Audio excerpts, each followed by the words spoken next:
नमस्ते, म शुभलाल भुषाल। म विगत 7 वर्षदेखि क्यान्सरसँग जुधिराखेको छु। म विभिन्न हस्पिटलहरूमा उपचार गर्ने क्रममा मैले सुरुवाती चरणमा बुटोलदेखि सुरुवाती गरेको हो र मेरो सुरुवाती चरणमा जेसिटी भन्ने एउटा एक किसिमको ट्युमर देखियो, जसलाई खुर्केर अथवा त्यो माथि चाहिँ नि प्लास्टर गरेर पनि हुन्छ भन्ने थियो र म सँगसँगै त्यो क्यान्सर हो कि होइन भन्ने कुरालाई मैले धेरै ठाउँ त्यो बायोप्सी पठाउने काम गरेँ र पठाउने क्रमसँगै मलाई ठुलो सहयोग नेपालका वरिष्ठ डाक्टर जनित सिंह ज्यूले, उहाँको टिमले विभिन्न हस्पिटलमा मलाई करिबन यो 13औं पटकसम्म रिकरेन्सी हुँदा उहाँले ठुलो अहम भूमिका खेलेर मेरो अपरेसन गरिदिनु भयो। 13औं पटकसम्म मैले एकदम नै आफूले बहादुरी गरे जस्तो लाग्छ। मैले पहिलो चरणमा त घुँडा एक्सचेन्ज गरेँ, घुँडा फेरेँ। दोस्रो चरणमा जहाँनिर चाहिँ अन्तिम सिलाइ हो त्यहीँनिर मलाई सानो गिर्खा देखियो। त्यो गिर्खा पनि क्यान्सर रहेछ र त्यो गिर्खाबाट केही मार्जिन राखेर फेरि माथिबाट काटियो। एवं रेटले काट्दै जाँदा मेरो चाहिँ अहिले कासबाट काटिएको करिबन 25 महिना भयो। म फलोअपको क्रममा म काठमाडौँ पुगेँ, डाक्टर साहबलाई भेटेँ र भेटिसकेपछि फेरि मलाई अलि असहज पैदा भयो। म फेरि दिल्लीतिर लागेँ। दिल्लीमा जाँदै एपोलो, म्याक्स र पछिल्लो मेदान्तमा जाँदै गर्दा मलाई सबैले सर्जरी नै गर्नुपर्छ, अपरेसनै गर्नुपर्छ भन्ने सुझाव थियो। तर मैले अब विकल्प चाहिँ मेरो धेरै थिएन। म अब तेस्रो चरणमा मैले के गर्ने भन्ने मेरो थिएन। डाक्टर साहबहरूको पनि प्लान खासै नभएको जस्तो लाग्यो। मैले नेपालमा कन्ट्याक्ट गरेँ र अब 13औं पटकसम्म चाहिँ गरियो, अरू विकल्प हेर्न पाए हुन्थ्यो भन्ने खालका चाहिँ कुराहरू आयो। मेरो किमु पहिला मैले चाहिँ बिचमा किमु दिएको थिएँ अपरेसन पश्चात। त्यो किमु पहिलो 6 साइकल दिँदै गर्दा र फेरि अर्को चरण फेरि निक्लिएर फेरि दिँदै गर्दा 3 साइकलमा 9 साइकल दिनुपर्छ भन्ने अवस्थामा 3 साइकलमै त्यो ट्युमर बढेर 3 mm को ट्युमर 7 mm को भएको थियो र मैले तुरुन्त बन्द गरेर फेरि पनि दिल्ली गएको थिएँ। र मैले यो ट्युमरलाई मैले चाहन्थेँ यो जरेदेखि खत्तम होस्। अब त म ढुक्क हुँ। अब त मैले चाहिँ अब अपरेसन गरेँ। अब यति धेरै ठुलो अपरेसन भइसक्यो, अब त निक्लिँदैन होला। तर यसले मलाई जहाँनिर अन्तिम चाहिँ बिन्दु, जहाँनिर मेरो चाहिँ सिलाइ हुन्थ्यो, जहाँनिर चाहिँ अपरेसनको भाग हुन्थ्यो, त्यहीँनिर गएर सानो गिर्खा जस्तो महसुस हुने, सिलाइको भागमै त्यो सिलाइको त्यो गाँठा हो कि जस्तोमा भान हुने र त्यो करिबन 3 mm 2.5 mm को हुँदै नै मैले थाहा पाउँथेँ।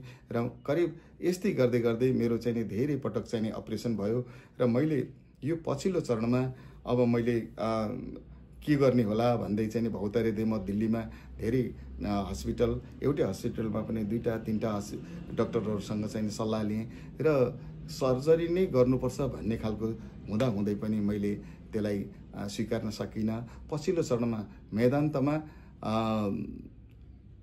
रेडिएसनको डाक्टर साहबले भन्नुभयो कि तपाईको यो पटक हामीले यसलाई ठिक गर्न सक्छौँ रेडिएसन दिएर, अहिले नयाँ प्रवृत्ति छ भनेपछि मैले चाहिँ रेडिएसनमा चाहिँ गएँ र 10 दिनको रेडिएसन पश्चात म घर आएको छु र उहाँबाट एउटा मलाई एकदम नै एउटा मेरो जीवनमा एउटा नयाँ उमङ्ग साउने एउटा इन्डियामा सचिन सार्कोमा भन्ने सोसाइटी रहेछ, उहाँ त्यो सोसाइटीसँग म जोइन हुने मौका पाएँ र सँगसँगै मलाई त्यो ग्रुपले मलाई फेरि एम्स दिल्लीमा डाक्टर समीर रस्तोलाजीसँग भेट्ने मौका दिनुभयो र उहाँसँग लिँदै गर्दा मैले अहिले किमु पनि ओरल किमुमा लिइराखेको छु।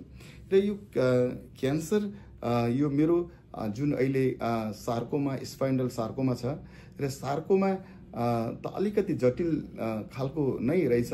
यो अलि फरक किसिमको क्यान्सर रहेछ र अन्य क्यान्सर भन्दा फरक र यसले अति छिटो आक्रमण गर्ने र दुविधा उत्पन्न गर्ने खालको रहेछ र यसको लागि अनुसन्धान त भइ नै राखेको छ औषधि उपचारको लागि।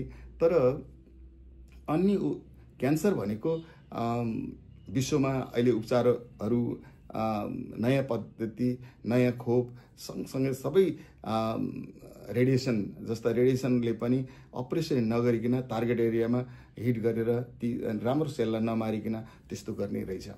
र मलाई लाग्छ म यो क्यान्सरसँग लड्दै गर्दा म विभिन्न सामाजिक क्षेत्रमा छु, विभिन्न कामहरू गरिराखेको छु र मलाई त्यो लाग्दैन कि म क्यान्सर रोगी हो। मलाई त्यो लाग्दैन कि मेरो खुट्टा गुमेको छ।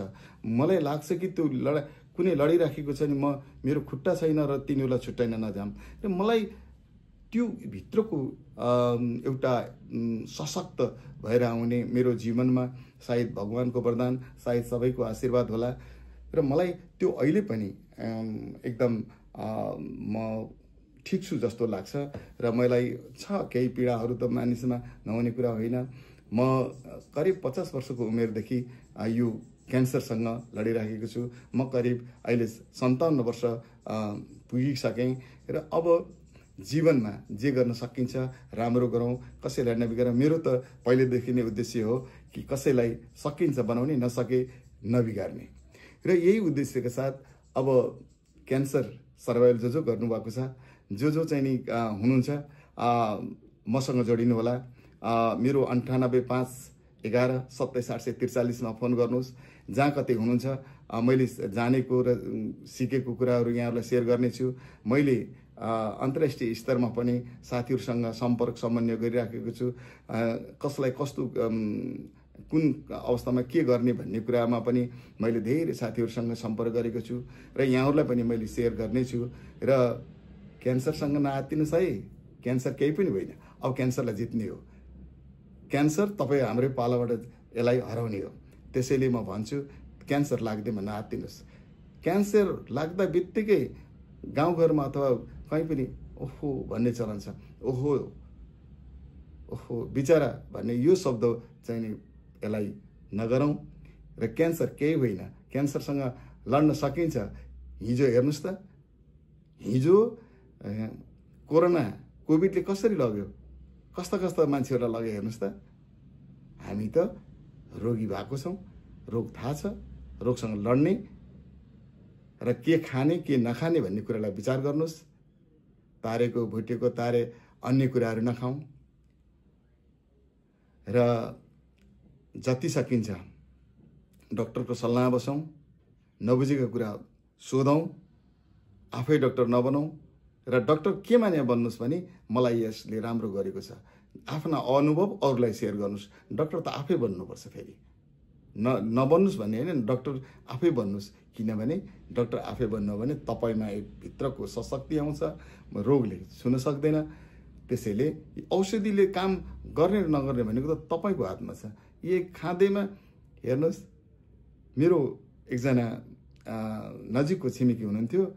उहाँलाई चाहिँ गाउँघरको यहाँका चाहिँ मेडिकलहरूले दिएको औषधि लाग्दै नलाग्ने, त्यही ट्याब्लेट त्यही सिटामल बुटोल गयो भने भेट्ने, तर छिमेकीले दिएको सिटामल नभेट्ने। त्यस्तो हुन्छ। विश्वास, त्यसले गर्दा विश्वास जितौँ, रोगसँग लड्ने एउटा शक्ति प्रदान गरौँ, आर्जन गरौँ भन्दै आजलाई यत्तिकैमा बिदा हुन्छु। फेरि पुनः भेट हुने आशा राख्दै यहाँ समस्या बिदा हुन्छु। धन्यवाद, नमस्कार।